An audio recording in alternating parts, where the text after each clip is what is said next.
Ted Bundy did not look like a killer. He was handsome, intelligent, well-spoken.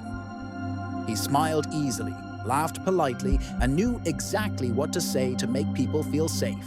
And that was the most dangerous thing about him. The man the world would later know as one of the most infamous serial killers in American history was born on November 24, 1946, in Burlington, Vermont. His early life was wrapped in confusion and secrecy. For years, Ted believed that his grandparents were his parents, and that his mother was his sister. The truth was hidden from him. A lie meant to protect reputations, not a child. This lie would shape him in ways no one could see at the time. As a boy, Ted was quiet, intelligent, and deeply observant. He felt different, disconnected. There was something inside him that never fully bonded with the world around him. Teachers noticed his intelligence. Friends noticed his politeness. No one noticed the darkness growing silently beneath the surface. In his teenage years, Bundy became obsessed with detective magazines and crime stories. Violence fascinated him, but he learned early on an important lesson. Monsters do not survive by looking like monsters. They survive by blending in. By the early 1970s, Ted Bundy had reinvented himself. He studied psychology. He volunteered for political campaigns. He even worked at a suicide prevention hotline. Ironically, he spent his nights talking people out of ending their lives, while secretly fantasizing about taking them. Women trusted him. He appeared vulnerable, often pretending to be injured, wearing a cast, using crutches, asking for help. And when someone helps you, they stop seeing you as a threat. Ted Bundy understood human psychology better than most professionals. He knew how to manipulate sympathy. He knew how to weaponize kindness. Behind closed doors, however, his mind was spiraling. Fantasies turned darker, more violent, more specific, and soon, fantasy would no longer be enough. In January of 1974, the first known victim disappeared. Her name was Linda Ann Healy. She vanished from her bedroom in Seattle, leaving behind a blood-stained pillow and an open window. No witnesses, no screams, no clues, just silence. Ted Bundy had crossed a line, and once crossed, there would be no turning back. What began as one murder would become a pattern, a signature, a reign of terror across multiple states. But at this moment, no one knew. Not the police, not his friends, not the women who smiled back at him on the street. Because evil, when it wears a friendly face, is almost invisible. January 1974 marked the moment Ted Bundy stopped imagining violence and started living it. Linda Ann Healy was 21 years old. She was a university student in Seattle, bright, independent, a woman with plans, routines, and a future. On the morning of January 31st, her roommates noticed something strange. Her bed was empty. The sheets were gone. A pillow was missing, and on the mattress, there were stains of blood. The police had no suspects, no forced entry, no witnesses. At the time, it looked like a mystery that might never be solved. What no one knew was that Linda had likely encountered a man who appeared harmless, polite, and in need of help. A man named Ted Bundy later confessed that this night changed him forever. Killing did not bring guilt, it brought clarity. He realized something terrifying. He felt powerful. For the first time in his life, he felt completely in control. After Linda's disappearance, Ted Bundy did not panic. He did not hide. He did not flee. He returned to his normal life. He went to class. He met friends. He smiled. And inside his mind, a dangerous realization took root. He could do it again. Soon, disappearances began to follow a pattern. Young women, college students, vanishing in broad daylight. They were taken from beaches, libraries, college campuses, places where people believed they were safe. Witnesses began reporting something strange. Several women remembered being approached by a handsome man with a cast on his arm. He introduced himself as Ted. He asked for help carrying books, loading a boat, moving something to his car. And many agreed, because he didn't look like a predator. He looked like a good guy. Ted Bundy understood one brutal truth. People are conditioned to help, and predators know how to exploit that instinct. Each successful abduction made him bolder, more confident, more reckless. He refined his method. He learned how to stay calm, how to act normal, how to disappear into crowds minutes after killing. By the summer of 1974, fear began to spread across Washington state. Women traveled in groups. Parents warned their daughters. Police issued vague descriptions. But descriptions weren't enough, because Ted Bundy looked like everyone. And while the world searched for a monster, Ted Bundy was perfecting one. By mid-1974, Ted Bundy was no longer improvising. He was evolving. What began as isolated acts had turned into a system, a routine, a ritual. Bundy learned from every crime. What worked, what failed, and how close he came to being seen. Each success made him more confident. Each disappearance reinforced the same dangerous belief. He was untouchable. The victims began to follow a chilling pattern. Young women, long hair parted in the middle. Students Bundy was not just killing, he was selecting. They reminded him of someone from his past, someone he felt had rejected him. And in his mind, every murder was a form of revenge. Witnesses across Washington and Utah began reporting the same man. Same voice, same smile. Same name, Ted. Sometimes he drove a tan Volkswagen Beetle, a small, unassuming car, easy to miss, easy to forget. But the police were starting to notice. Detectives realized these disappearances were not random. They were connected, and the man responsible was smart. Very smart. Bundy moved across state lines. Washington, Oregon, Utah. Each new location gave him something he needed. Distance. Distance from suspicion. Distance from patterns. Distance from capture. His methods became more brutal, more controlled.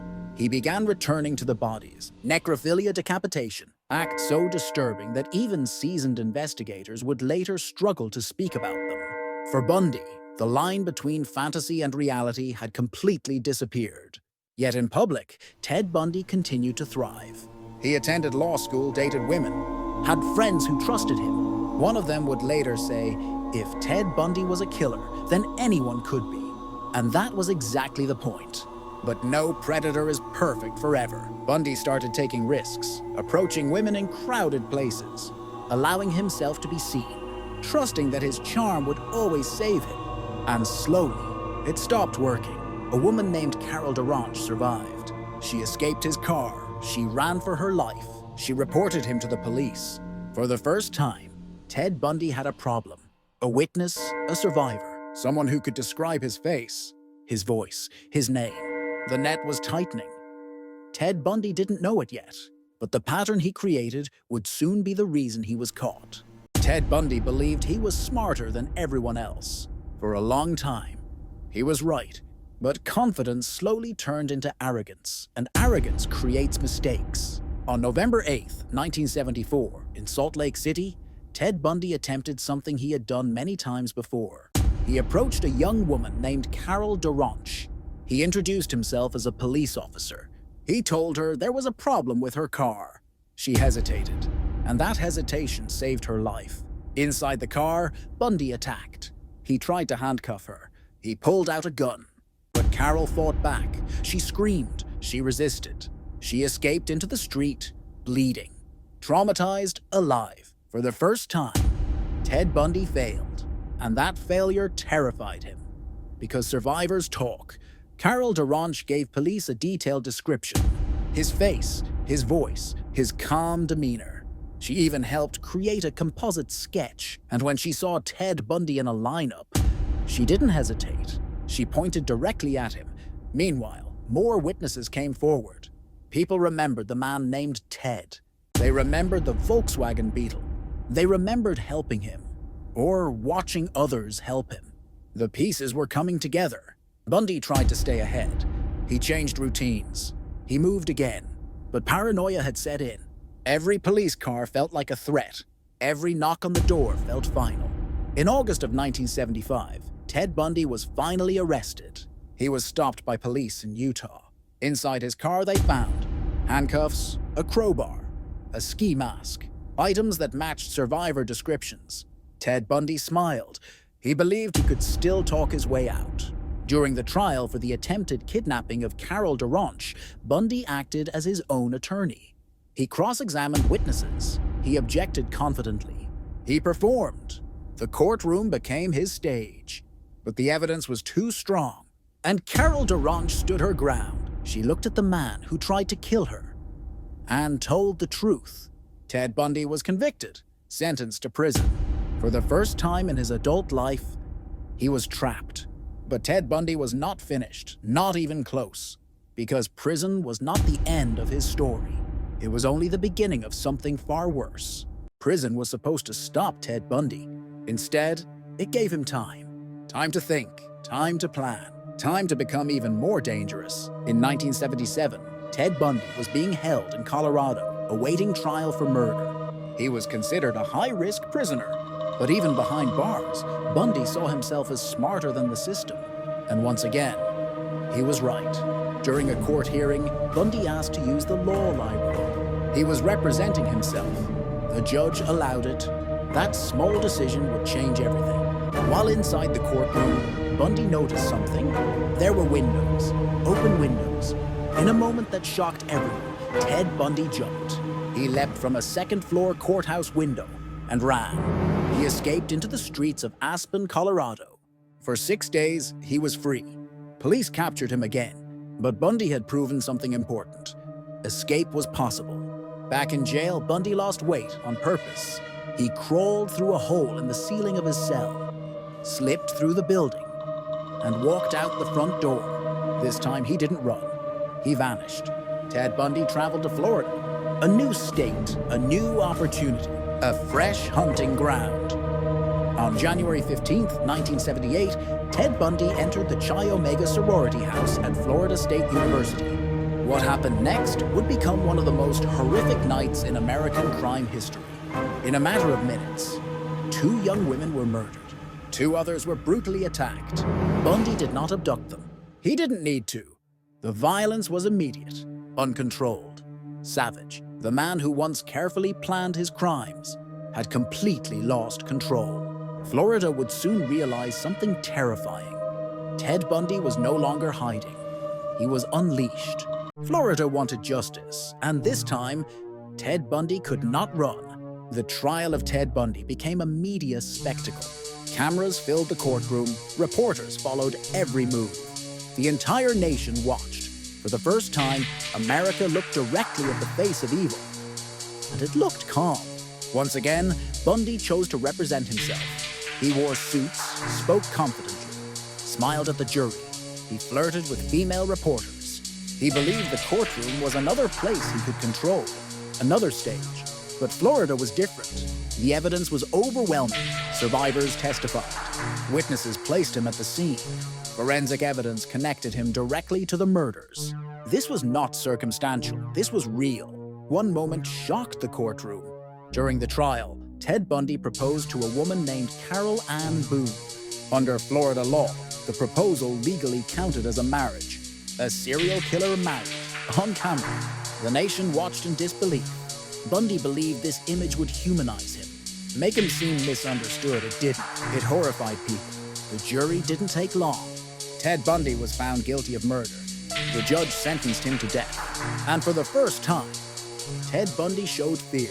As he was led away, the mask cracked. The charm faded.